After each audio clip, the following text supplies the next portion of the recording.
பணித்துளிகள் பிப்ரவரி 3, 2025. இன்றைய தலைப்பானது பாடுகளை எதிர்நோக்குவோம். கல்லெறியுண்டார்கள், வாளால் அறுப்புண்டார்கள், பரீட்சை பார்க்கப்பட்டார்கள், பட்டயத்தினாலே வெட்டப்பட்டு மரித்தார்கள். எபிரேயர் 11:37. இந்த வசனம் இயேசு கிறிஸ்துவை ஏற்றுக்கொண்டு பாடுபட்டு மரித்தவர்களை குறிக்கிறது. ஜேம்ஸ் என்பவருடைய சாட்சியை பார்க்க போனோம். இந்த ஜேம்ஸ் எல்என்ஜி ஒயிட் அம்மையாருடைய கணவனாராகிய ஜேம்ஸ் இல்லை. இவர் ஸ்காட்லாந்தில் பிறந்த வேறொரு ஜேம்ஸ்.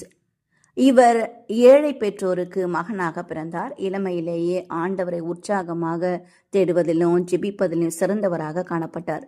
படிப்பதற்கு வசதியற்றவராக காணப்பட்டதால இவரின் பெற்றோர்கள் அன்பானவர்கள். எனவே இவரை கல்லூரிக்கு அனுப்பி வைத்தனர்.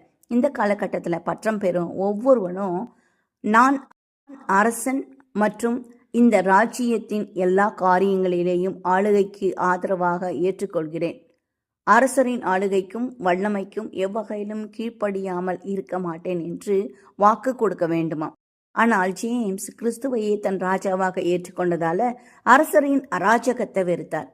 கத்தோலிக்க சட்டத்திட்டங்களில் இருந்து தன்னை விடுவித்துக் கொண்டார். கிறிஸ்துவை பின்பற்றி உபத்திரவங்களை சகித்து உடன்படிக்கைக்கு சொந்தக்காரர்களாக விளங்கிய மக்களுக்கு போதகரானார். அரசனின் ஆட்களால் பிடிபட்டு கிறிஸ்துவை மறுதளிக்கவும் அரசனை வணங்கவும் கட்டாயப்படுத்தப்பட்டார். ஆனால் இவர் அதை மறுக்கவே கொடுமையான தண்டனைகளை அனுபவித்தார்.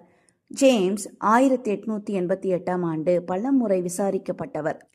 இறுதியில தன் விசுவாசத்துல நிலைத்து நின்றதால கருப்பு துணியால அவருடைய உடல் மூடப்பட்டு தூக்கிலிடப்பட்டார்.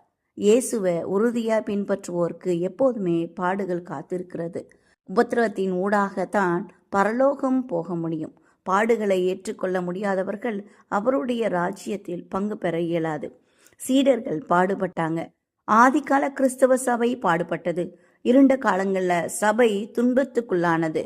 மிஷனரிகள் பல நாடுகளுக்கு சென்று பாடுபட்டாங்க. கடைசி காலத்தில் வாழ்கிற நாமும் துன்பப்பட ஆயத்தமாகவே இருக்க வேண்டும். எப்பொழுது இயேசுவுக்காக உறுதியாக நிற்கிறோமோ அப்பொழுதுதான் நமது விசுவாசம் சோதிக்கப்படும்.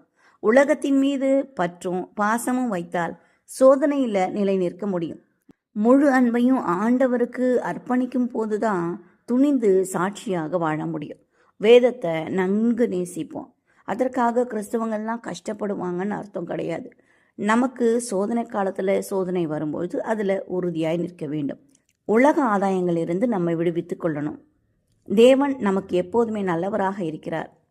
தமக்கு சாட்சியாக விளங்குபவர்களுக்கு அவர் கண்டிப்பாக பதில் செய்வார். சோர்ந்து போகாமல் தைரியமாக காணப்படுவோம். வருகிற நாட்கள் இன்னும் கொடிய காலங்களே. அந்த நாளை எதிர்கொள்ள இன்றே பயிற்சி செய்வோம். இதோ மேகங்கள் மீது ஆண்டவர் வேகமாக வருகிறார். இன்றைய இரட்சணிய நாள் என்ற நிலையில ஆயத்தமாயிருப்போம். ஜெபிப்போமா. பரமபிதாவே, இந்த பாடுகள் எல்லாம் கொஞ்சம் காலமே, ஆனால் நித்திய மகிழ்ச்சியை அடைவோம் என்ற நம்பிக்கையும் விசுவாசமும் எங்களுக்கு உண்டு. எந்த சூழ்நிலையிலும் நாங்கள் உம்மை பற்றி கொண்டு விசுவாசத்தில் உறுதியாய் நிற்க உதவி செய்யும். இயேசுவின் மூலம் ஜெபிக்கிறோம் நல்ல பிதாவே, ஆமென். அன்றன்று கொடுக்கப்பட்டுள்ள வேத பகுதியை நிச்சயமாக நாம் வாசிப்போம். தேவன் நமக்கு கிருபை செய்வார். இந்த நாள் உங்களுக்கு இனிய நாளாயிருக்கட்டும்.